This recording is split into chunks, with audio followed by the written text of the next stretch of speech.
Start. Sorry. We can start now. Yeah. But I started here, but it is not okay. It's showing here YouTube. Okay. It is showing live. Yeah. Okay. I think it is live streaming. Okay. Om Bhadram Karneभिः शृणुयाम देवाः भद्रं पश्येमाक्षभिर्यजत्राः स्थिरैरङ्गैस्तुष्टुवागंसस्तनूभिः विषेम देवहितं यदायुः स्वस्ति न इन्द्रो वृद्धश्रवाः स्वस्ति नः पूषा विश्ववेदाः स्वस्ति नस्तार्क्ष्यो अरिष्टनेमिः स्वस्ति no बृहस्पतिर्दधातु Om Shanti Shanti Shanti Harihi Om.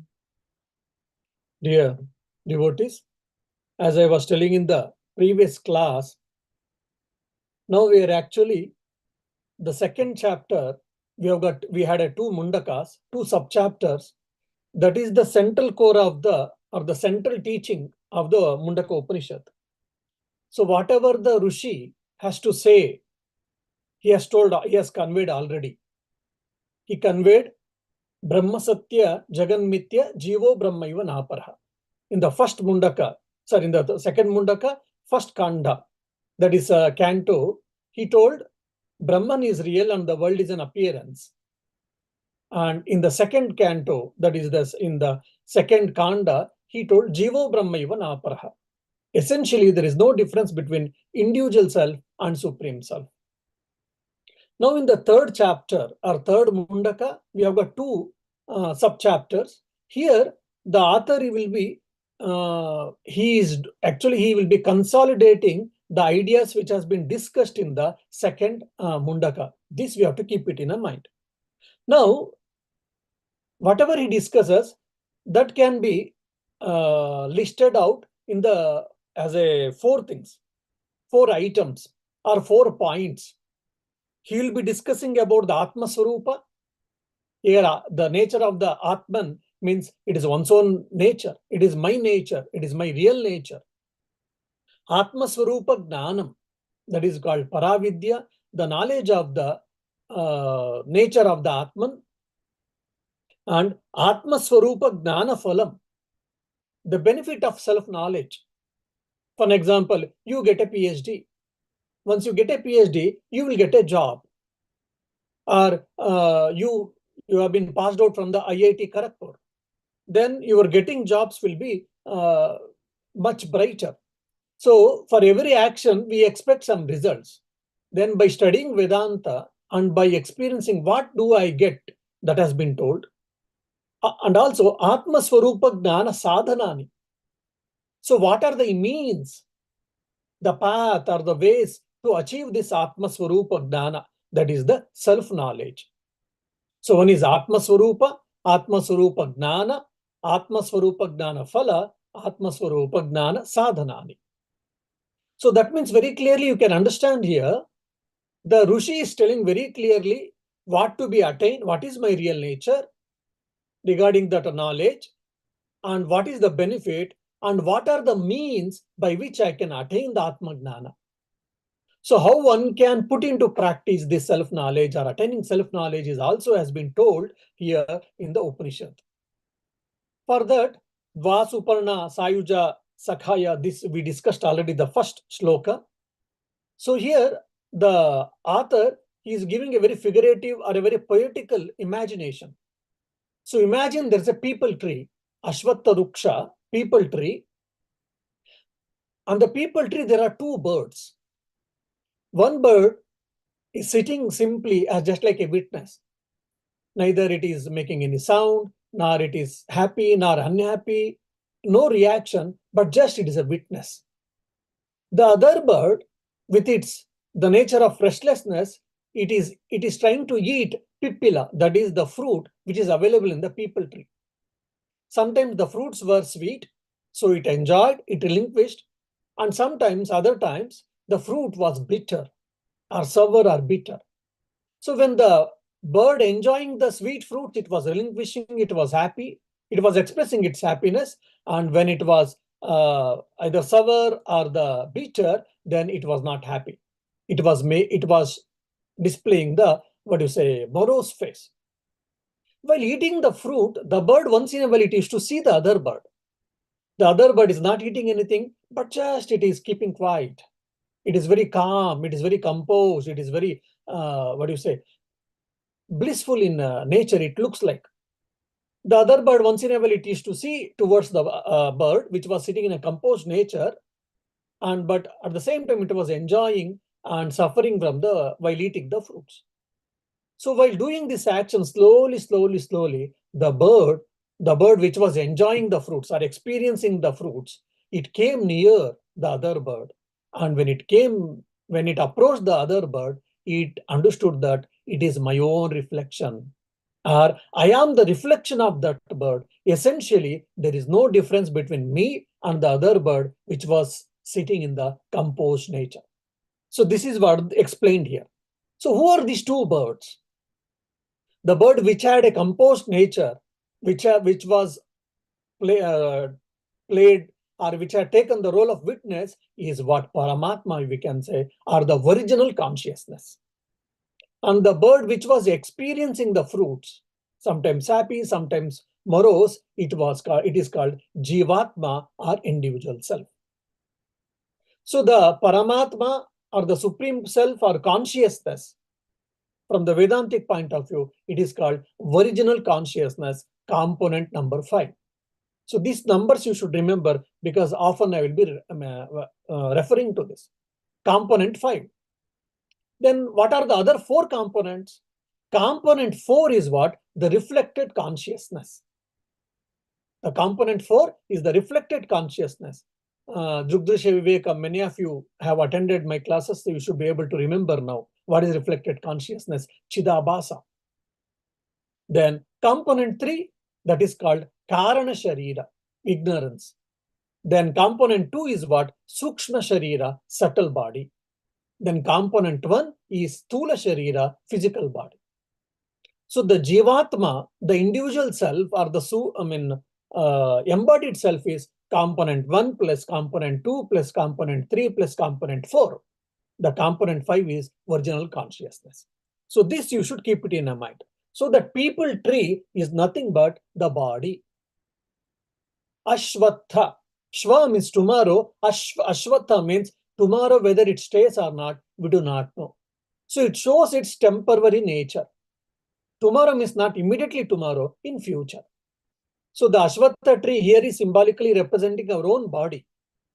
And the bird which was sitting as a witness, it refers to original consciousness, or the Atman or Brahman. And the bird which was experiencing different type of taste, it is embodied self, which is nothing but our reflected consciousness, our mind.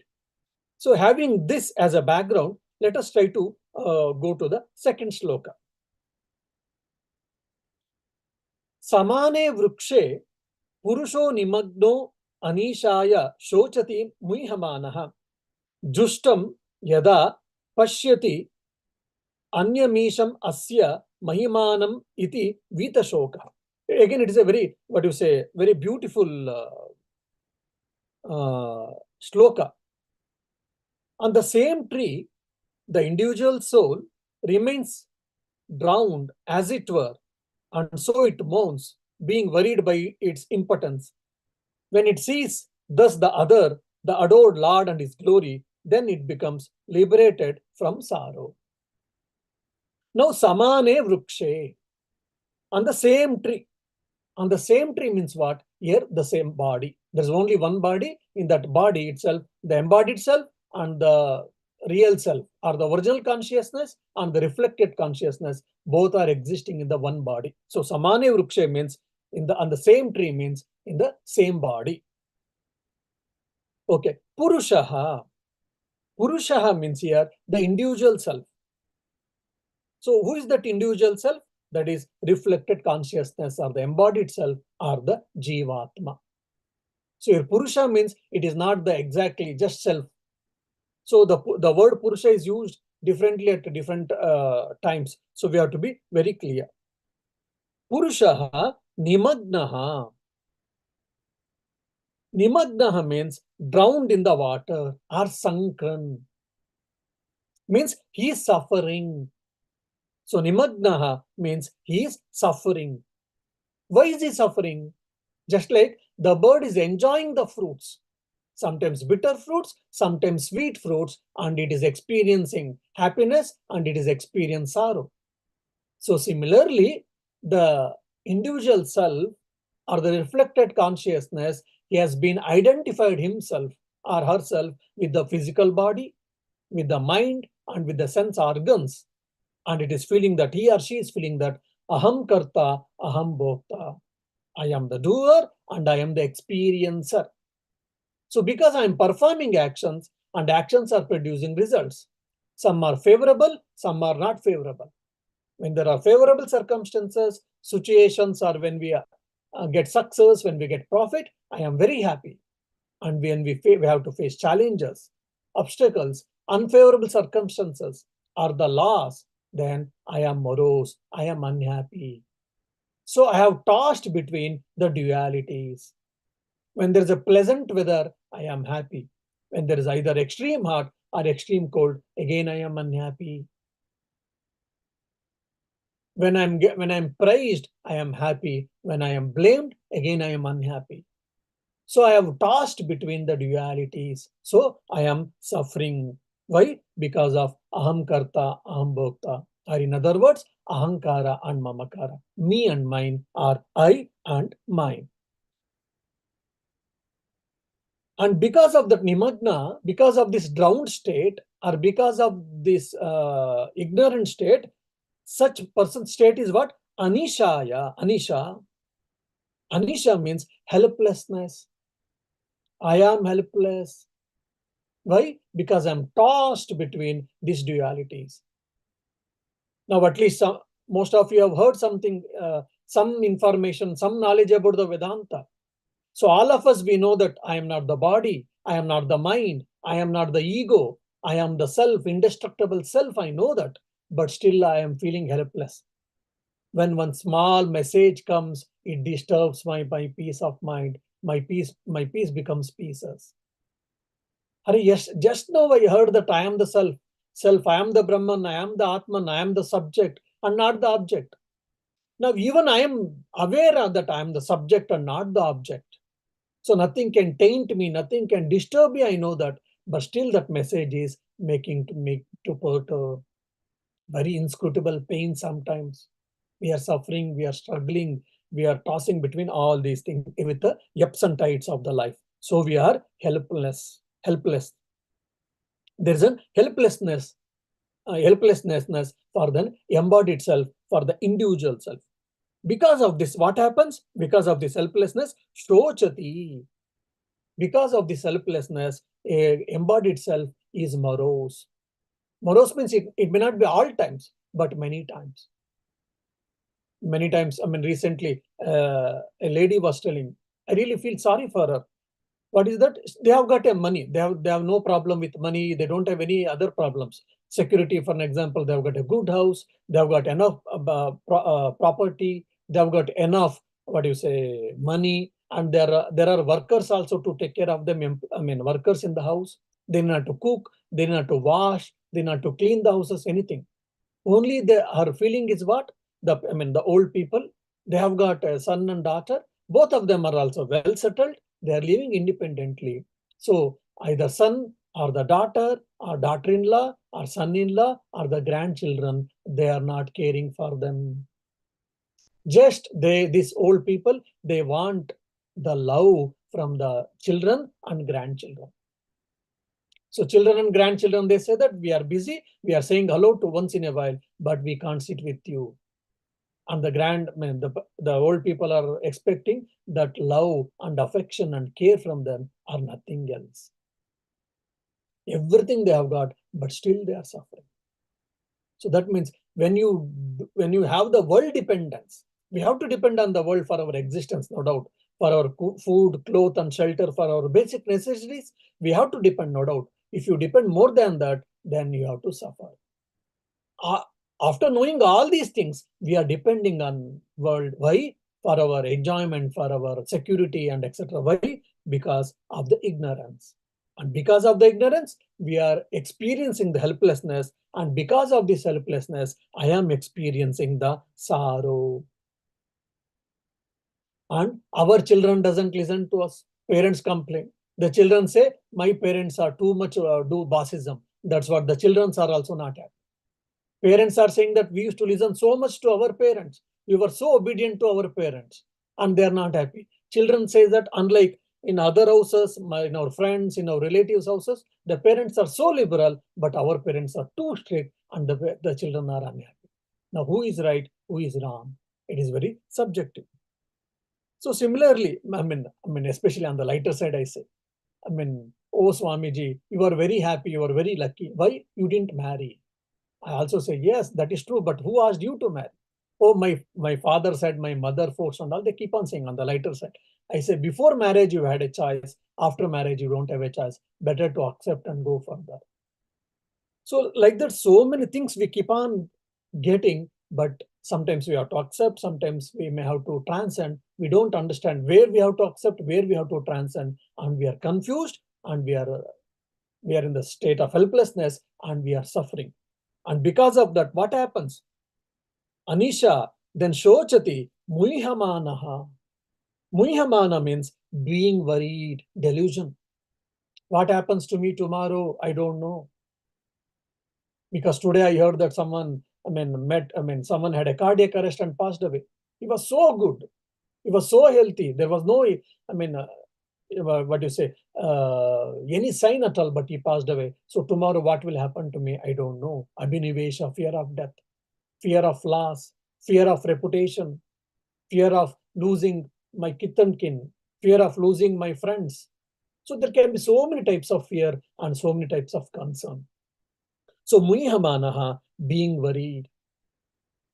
And also sometimes, like they, especially in India, in Indian mindset, they feel monks were like reserve banks. So if you go and tell anything, they will just listen, poor people, and they won't tell to anyone else, because you can't tell many things to your own family members or relatives. Prestige issue, they keep coming and telling so many problems. Swamiji, I am trying to correct my son or daughter, or grandson or granddaughter. They're not getting corrected. They don't want to get corrected. I am really concerned, really worried about their life or about their future. This is a natural problem for every one of us. And for Swamis, we are also worried. What? Array, I am not able to change the world. I am not able to change the society. I am not able to change people or devotees, whatever. Even Swamis are also worried. So this worry is constant for everyone, for every person in their walk of life. Different worries, but worry is common. So for that, what you have to do, you have to attend, listen to Vedanta classes more and more, think and try to put into practice. For that, Swami Vivekananda beautifully gives a mantra, a formula is, the world is a dog style, it can never be corrected. So he says, there was no perfect world. There is no perfect world, and there will be no perfect world. The concept of perfect world is an utopia, means it is just imagination. So by trying to change the world, trying to correct the world, you are going to correct yourself. Because the perfection is your inherent nature. So unfortunately, you are trying to find that perfection outside. So avruta chakshu amrutatvam icchan. So whosoever seeks the liberation, atma gnana, he has to turn his view or sight or direction inside. Means start searching for the truth or perfection inside, not the outside. So when you hear all these things, then should not we live in the world? So is the Upanishad is giving a pessimistic idea? No. Only Upanishad is only giving reasons, or it is giving a list.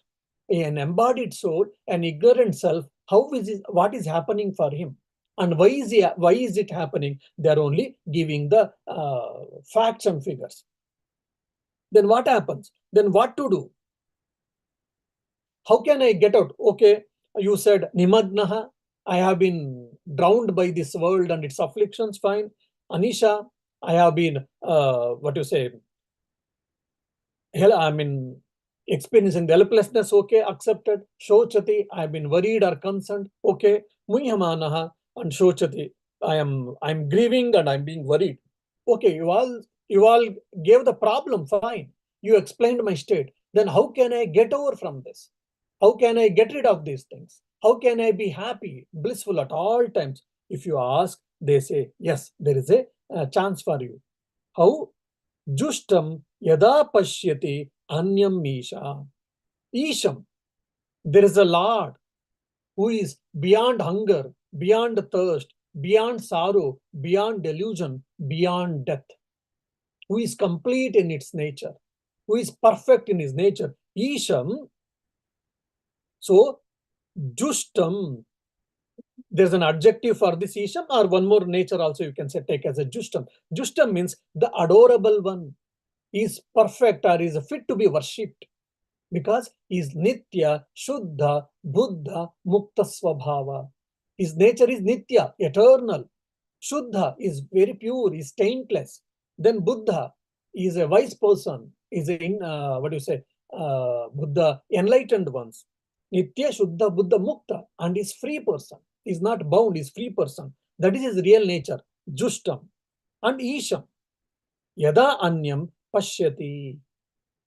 So when a spiritual speaker turns his attention from the world to the God, from the world to the self, from the object to the subject, then he can be happy at all given circumstances. So when I say this, terms and conditions apply, we should keep it very clearly, because by reading Vedanta, by putting into practice, that doesn't mean that world will change, people will change, situations, external situations may not change, but your reaction, one's own suffering, one's own worry will be lessened. Then what happens? So what? From there, you will travel to, you will evolve into what to so what. Earlier, what did he tell that? What did she tell that? What can it happen like this? We keep on making these statements. Then when you become really Advaita Vedantin, when you start putting into practice, you will start telling that, so what? So from what to so what it happens. How? When you start shifting your focus, shifting your attention from the world to the God, to the self, or from the Advaita Vedantic language, from the object to the subject. That doesn't mean that you should stop your work.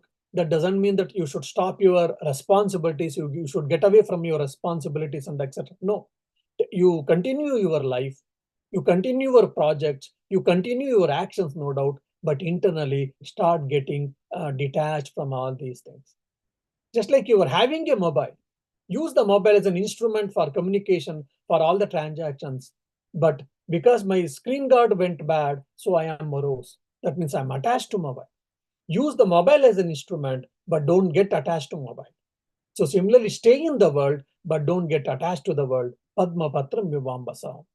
Just like the lotus leaf or the lotus is not been tainted by the water and the, what do you say, the muddy water. So similarly, one can live. It is difficult, but possible.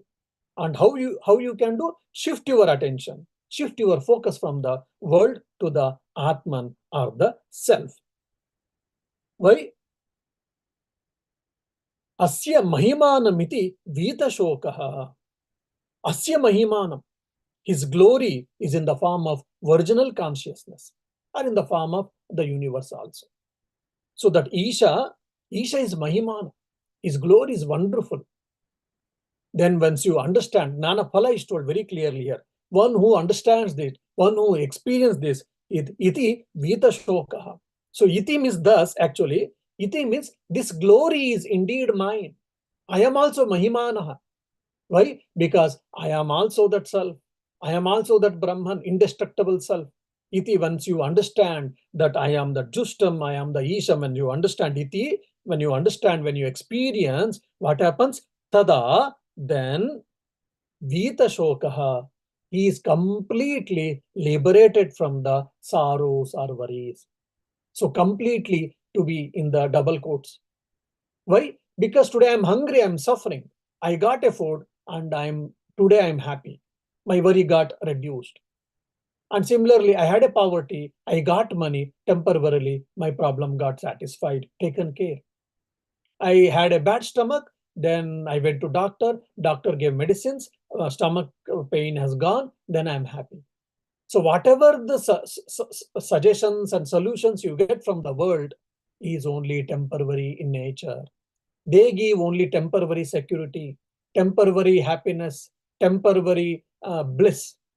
If you want eternal happiness, if you want to get rid from the eternal sorrow, then the only possibility for all of is what? The Vedantic knowledge.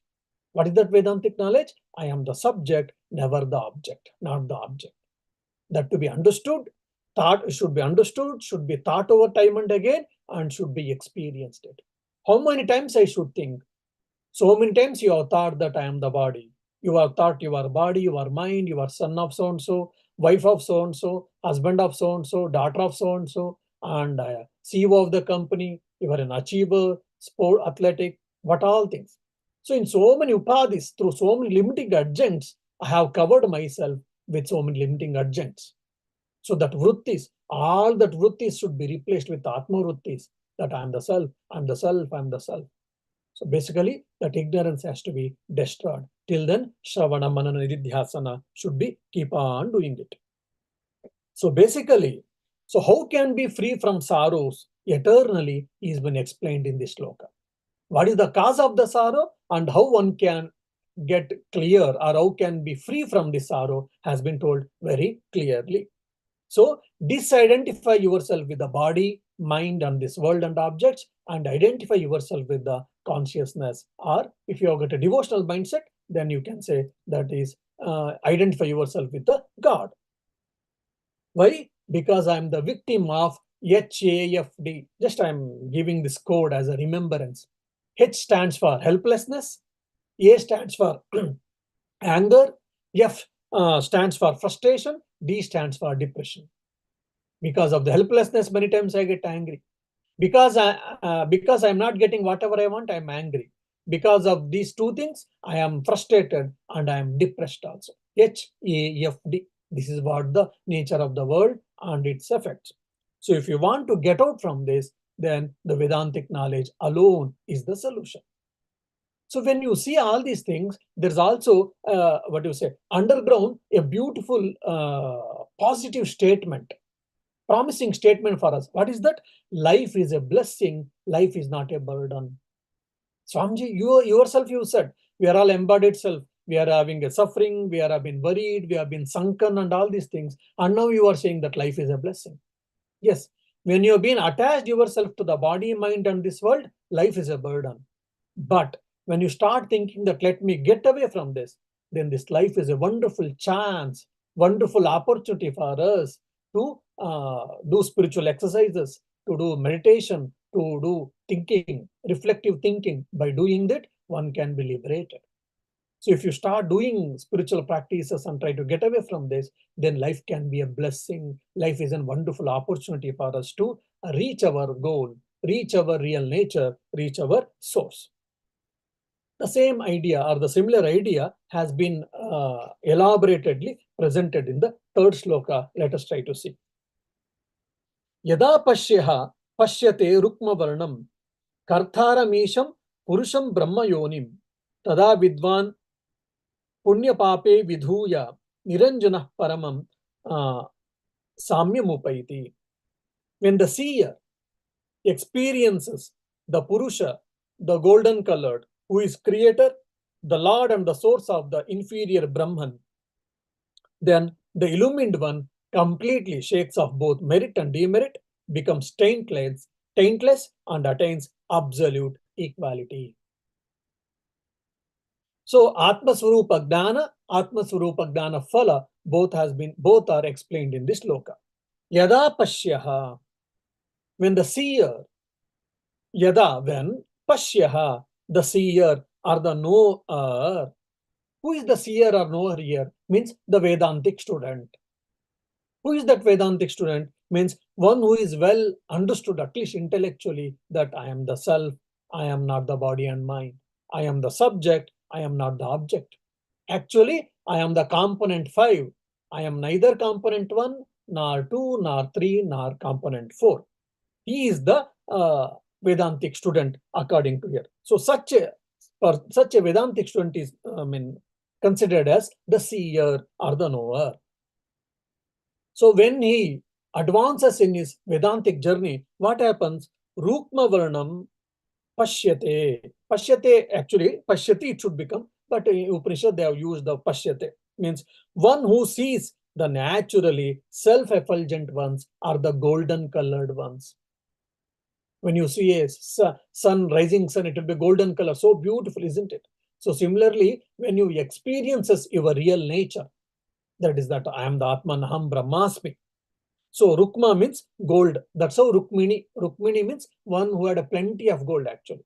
If some of you, any one of you have got a plenty of gold, then even oneself, can be, if he's a male, then he's called Rukmi. And if he's a female, if she's a female, if she has got a lot of gold, then she can be called as Rukmini. So Rukma means gold. Rukma Varnam Pashyati means the Atman or the Brahman, one who sees.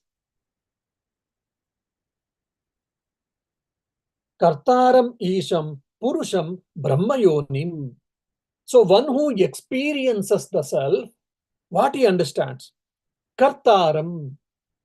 I am not the Karta. The Brahman or the Supreme Self is the real creation, real Karta of this entire creation. Kartaram. Kartaram means is Jagat Karanam. Again, care of Aprokshanubhuti and Tattvabodha classes. Brahman is Karana as Jagat Karana and Upadana Karana and Nimitta Karana. If you remember my Tattvabodha or Aprokshanubhuti classes. So here Kartaram means it is told as Jagat Karana. What is Jagat Karanam? It is Nimitta Karana, the efficient cause. Example, Pater, more details, care of Tattvabodha class or Aprokshanubhuti class. Means he is the source of the creation, is the source of the universe. In what type of source is? He is the Nimitta Karana or efficient cause. Kartaram, Isham. Isham means he is the Lord. Lord means what? He is the ruler of the world. So how is he ruling the world?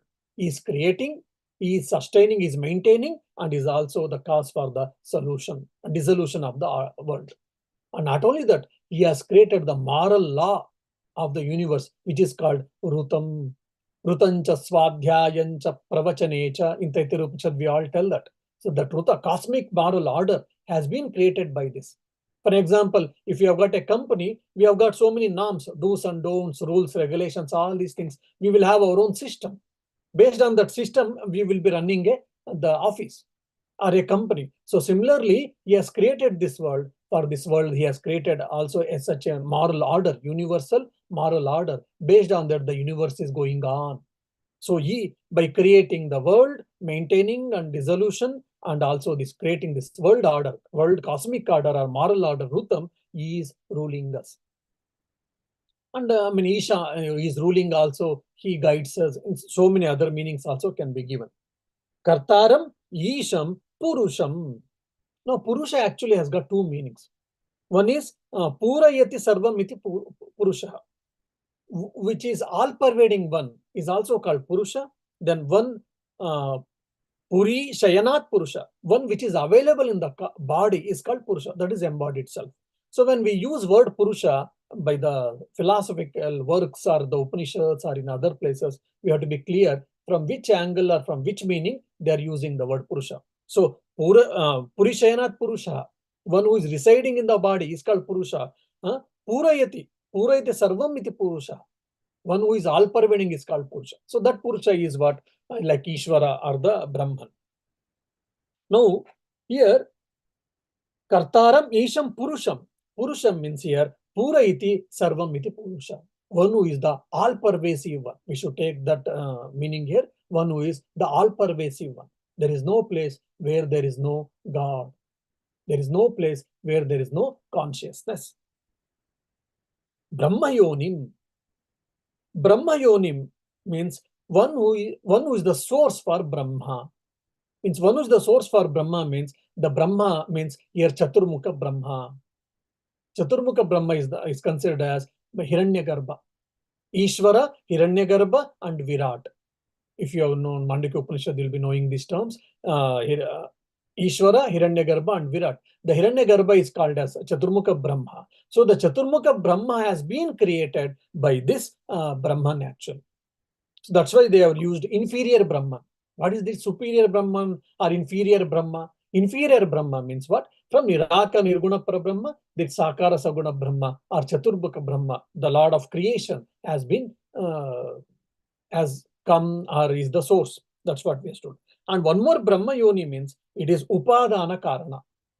Upadana Karana means material cause.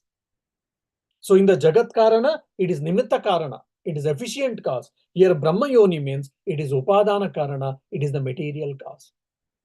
Like the pot has been created by the clay and the potter. So the potter is what? Upadana Karana, and the clay is what? Nimitta Karana. So if the world has been product, then the Jagat Kartara, that is Upadana Karana, the efficient cause is what? The God, and the Brahma Yoni is what? The Nimitta Karana, the material cause.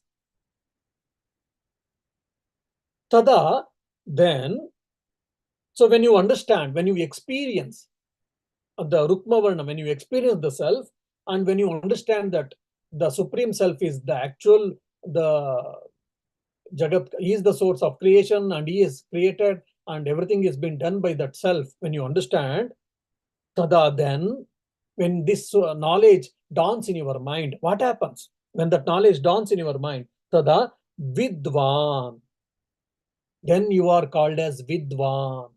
Here, vidvan means you are not in the sense of scholar.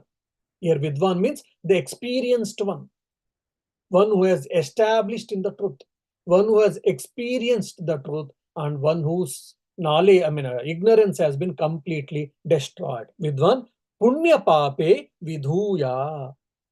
Your punya and your papa, both of them gets destroyed. You have done lot of punya, yaga, yagnanda, you have accumulated lot of punya. Then if you get Brahmagnana, all your punya gets lost. Then you say, may Swamiji, then I don't want Brahmagnana because I want punya. If people say, then we say goodbye.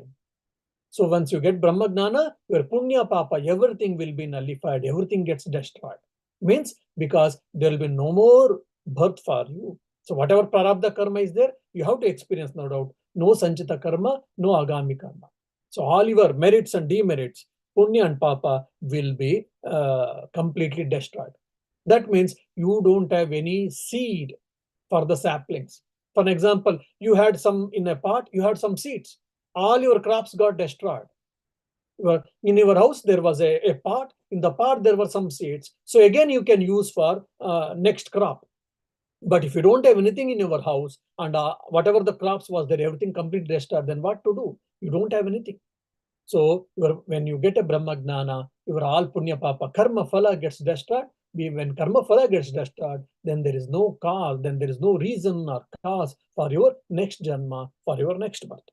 Vidhuya, having completely shaken off, having completely burnt. Vidhuya means completely burnt means that is called Dagdabija Avastha in Patanjali Yoga Sutra. Completely burnt means along with the roots.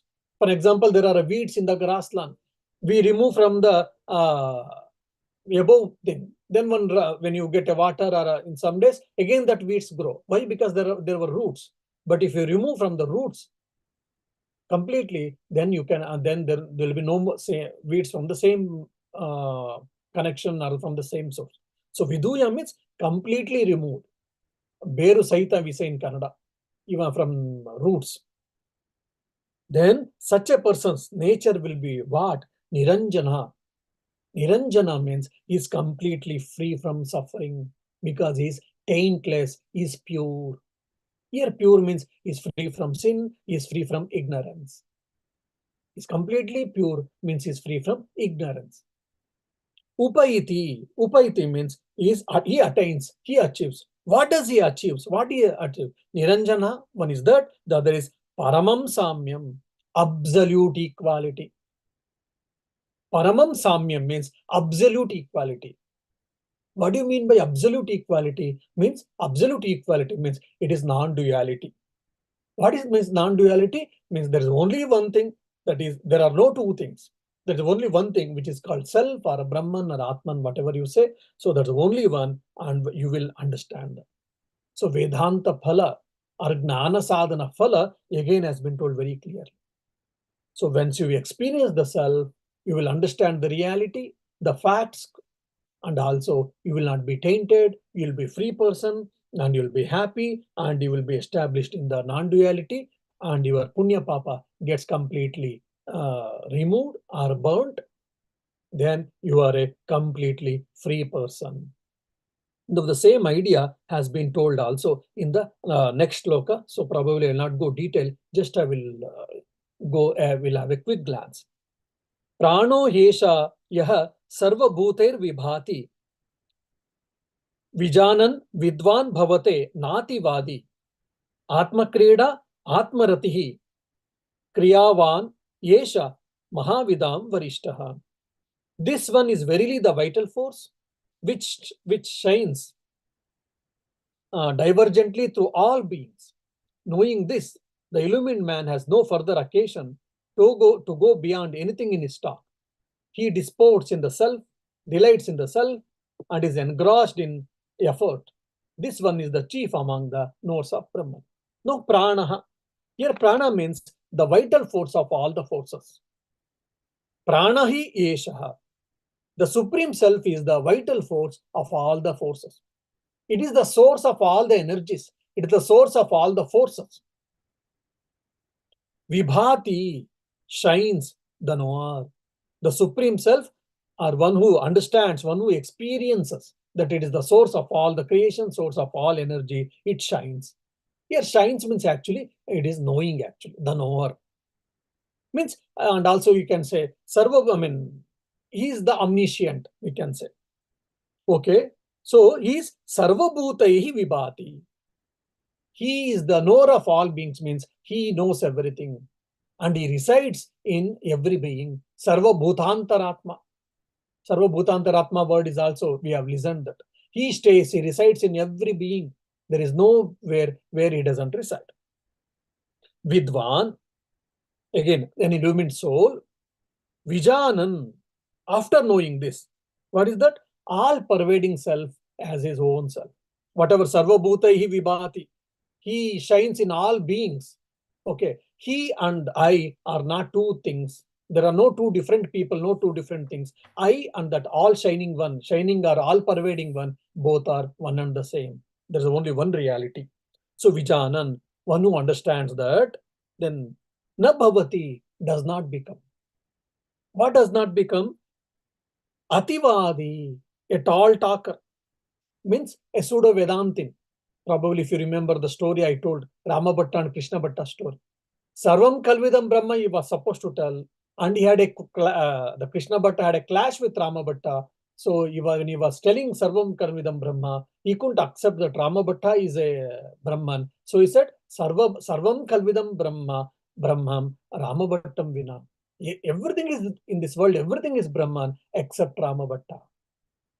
So he is speaking so nicely about the Vedanta. He's giving lectures, he can write theses, he can get PhD and deal it. But he is not able to put into practice. He is called Ativadi. Now here, one Vidwan, one who has experienced, Vidwan Vijanan, one who after knowing the truth means experiencing the truth, na bhavati Ativadi. He doesn't become mere talker. Means he becomes the experiencer, not mere talker. So Vedanta knowledge is not theoretical knowledge. It is to be experienced. It is a matter of experience. So once you experience it, you will not become Ativadi. And Atma Kridaha, you enjoy in yourself. You enjoy yourself means you don't need worldly objects to enjoy. Today, if people, especially youngsters, if they don't have food for 1 or 2 days, they will manage. But if there is no internet, they cannot manage. They need internet for their happiness. We need mobile for our happiness. We need TV for our happiness. Or we need basically external things for our happiness. Now, for the sustenance of body, we need food. We need air. We need a place to stay. That is okay. But more than that, whatever we are depending on the world for our enjoyment, that is what dependence it is called. So Atma Kridaha is not depending on the world. Except basic survival, he is depending on himself. Atma Ratihi, one who enjoys in himself. It has been told in a different way. One who plays with himself. Atma Kridaha, Atma Ratihi means one who enjoys in himself. Means he does not need any other external people or external things for the enjoyment. Then Kriyavan. Kriyavan, one who is devoted himself to meditation, to spiritual practices, to study Vedanta, to understand, to experience. So many people say, Swamiji, we want to come to ashram, but we don't have time. We want to attend your Vedanta classes, but we don't have time. And the same day we see, the same day of the next day, they'll be going to party. And I'm not saying that they should not go to parties, but they've got time to go to parties and they don't have time to come to ashrama to attend classes. Why? Because their area of interest is somewhere else. Now, all of you, continuously, majority of you continuously attending the classes, that shows your interest, your dedication, your commitment for Vedanta in spiritual practices, in spiritual life. So it is not mere telling, oh, Sanjay, I'm very much interested. Please send me the links. I will attend. Then some of them will attend one or two classes. Afterwards, they won't come. And many of them, they forget or they say, we cannot or we could not or whatever. So it's not such. Kriyavan means one who spends their time in knowledge per se, in the spiritual knowledge, meditation, and different spiritual practices. Then for them, what happens? Yeshaha Brahmavidam Varishtam. He attains, he achieves, he experiences Brahman, and they are called Varishta. They are the highest people.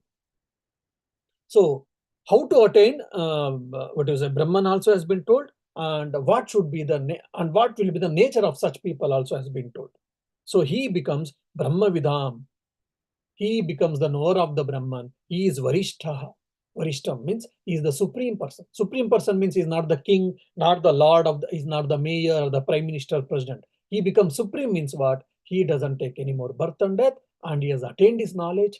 He has reached his target. Yes, he will be leading the complete life, and he will have no more birth. Again, Gnana Sadhana, Falani has been told clearly, and there also Atma Phala Sadhanani and Phala both also told. What is the sadhana? One should be Atma Krida, Atma Rati, and Kriyavan. So if you want to experience the self, then you have to spend more and more time in spiritual practices. Atma Rati. So from the world dependence to conscious dependence or God dependence life you should do. Atma Kridaha. So you should try to you should try to cultivate the taste in meditation, in the Vedantic contemplation, in the Vedantic studies, Vedantic lectures. So what are the traits has been told as the realized person that has to be accumulated, that has to be put into practice by the sadhakas, by the spiritual aspirants. So once you understand all these things, once you put into practice, once you get established, then what happens? You become Vidwan and you become Atma Kridaha, Atma Ratihi. You will enjoy yourself. So you will have a completely independent life. This is what the real freedom. It is not because when you get a money, when we get a power, when we get a position, when we get a good look, we will be free, we can be happy at all times. We think that's how whole life will be chasing. Oh, after this I may be happy, after this I'll be happy, after that I'll be happy. But finally we will understand all of them gave us some temporary happiness, partial happiness, but none of them could give complete happiness. Once you understand, we have to hook on to that understanding, and we should start thinking about the reality, the square fact of the life, and once we should get established in ourselves. Om Shanti Shanti Shanti. Harihi Om Tat Sat. Shri Ramakrishna Arpanamastu.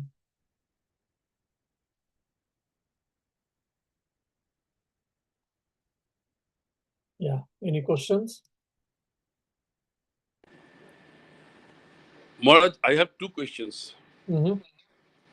Uh, one question is maybe foolish, but the thing is, for a Brahmagani where there is no chance of rebirth, uh, what happens to the status of the Sukshma Sharir which departs after death? Yeah, That is number one. And number two, as per Vedanta, the whatever we see and whatever we experience is the reflection of our mental thought itself. That's what I have understood. Whether it is wrong or right, you can correct me. What I have understood is that whatever you are seeing, whatever your experience is a result of your own mental thought. So I have not thought, I do not know how Mars or the Venus or the moon, they are trying to set up a power plant in Venus and Mars and all this. I have never imagined all this. So where from it is coming to my in front of me? So this is my second question. This is something which never imagined, so many people dying, 500 people dying by Israel. This thing I never imagined this, but it is coming in front of me. I'm not thinking in my mind, but it's coming. So these are the two questions I have. okay. So first question is, once you get a Brahmagnana, so Brahmagnana can you get three. I mean, one is while leaving itself, you can get Brahmagnana when you can experience yourself and the ignorance is completely destroyed. That state is called Jivan Mukti. Mukti while Jivan, while leaving, you are Mukta, means you are liberated person. For such a person, what happens? First and foremost, your Agami and Sanchita Karma has been destroyed. Your old residues, whatever has been stored karma phala has been destroyed, and no fresh accumulation is been done. But whatever has been prarabdha karma for this particular life, that you have to experience. You means your body has to experience. Okay, that will be experience. And once that prarabdha karma is exhausted, then you will die. A person dies, a Brahmagnani dies. Then this physical body is left over here only. Either if they burn or bury, accordingly, if you burn, then it becomes a pot full of ash. If you bury, it will become pot full of sand. Then your Sukshma Sharira gets merged into Kana Sharira. And the Kana Sharira gets merged in the self, they say. And other scientific explanation can be given is, the Sukshma Sharira is made up of what? Tanmatras. Tanmatras. When that gets disassociated, the Sukshma Sharira gets dissociated, and all of them goes back to the Tanmatras. Okay, first point. Second point is, when we say whatever you see, that is your own reflection of your mind. So there are two things. So here the concept of mithya is very subtle and very difficult to understand. It needs lot of studies and understanding and contemplation. Mithya, when we say Jagat Mithya, we don't say that the world is not there. Okay. Brahma Satya Jagan Mithya means it is not Asat. It is not that the world is not existing, but you are imagining. We are not saying that. But there is something, no doubt. But you are seeing a thing as something else. Okay. I will give an explanation. Swami Vivekananda explains this beautifully in a Gnana Yoga. When you see the world, say for example, you are seeing the pen or a rose flower. You are seeing the rose flower. You are seeing the rose flower plus your mind actually. That's why you say red rose flower is so beautiful. I say red color is dangerous, better not. White flower is beautiful. You say white color is very bland, very blank. I think red color makes a sense. Now you say red color is so nice or beautiful, and I feel white rose flower is so beautiful. Or just you saw the red flower and I saw the red flower. You didn't say anything good or bad, I didn't say good or bad, but the impression created, the understanding created about the rose flower from you and from me, it is completely different. Why? Because rose flower plus your mind is with full of your impressions, samskaras created in this present life and also in the previous life, and the knowledge acquired. So you may have got more knowledge about the science. So from that point of view, probably your understanding about a rose flower or vegetation is much better than me. and someone, a biologist, sees the rose flower, then he starts thinking, which inflorescence? It is a racemose inflorescence, it is cymose inflorescence. What is about peduncle? What about pedicel? What about the stem? All he sees in a different way. Rose flower is seen from four, and a poet sees rose flower. He gets motivation to write a beautiful poem. And a person, a lover, when he sees a rose flower, he thinks that it is a best to go and give to his lover. And a devotee sees that, and he thinks that, oh, it is a beautiful flower, we should, offer to the Lord. Now, one flower, one thing, it is creating different expressions and different impressions and different understandings and different reactions in each of us. So that is what we are saying, that mithya. I mean, again, this is one level. The one more thing, now the rose flower exists, we say. Rose flower exists. That is called existence-ness, that Sat. The Sat has been borrowed from the actually Atman or Brahman. That is, it becomes too philosophical or it becomes deep. Maybe sometimes we shall discuss. Yeah. Okay, Maharaj. Yeah.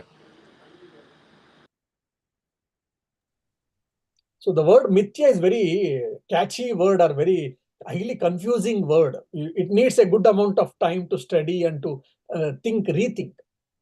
So possibly we can connect it through the devotional side, like Kathamrita, when Thakur says why it should be false. It is the Leela of the Paramatma. So that is what Thakur says. So if the Leela is there, that means there is something, the super strength, the superpower is doing something. So that is a Leela. So possibly that we can explain that also in that way, but by connecting Thakur's advice in the Kathamrita. Yeah, so Sat, Asat and Mithya. Sat existing, Asat, it doesn't exist at all. Like the horn of the hare or Akasha Kusumavat, flower in the sky. It is Asat, it cannot exist just like a flower cannot stay in the sky, isn't it? So that is called Asat. So Mithya, Jagat Mithya. Jagat is Mithya, not Asat. So the fine difference is there. Asat and Mithya is a fine difference is there, we have to No, understand. but the thing is, I was remembering you when I was hearing the news on the television that they are going to produce power in that Mars or somewhere. So I was thinking, it never came to my mind. But then why I am saying all this? So that is why I put this question. I was sincerely remembering you at that time.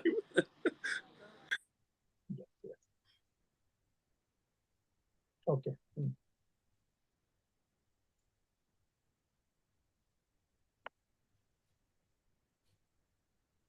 Thank you so much. Yes, Amit, any question from your side? No, thank you so much.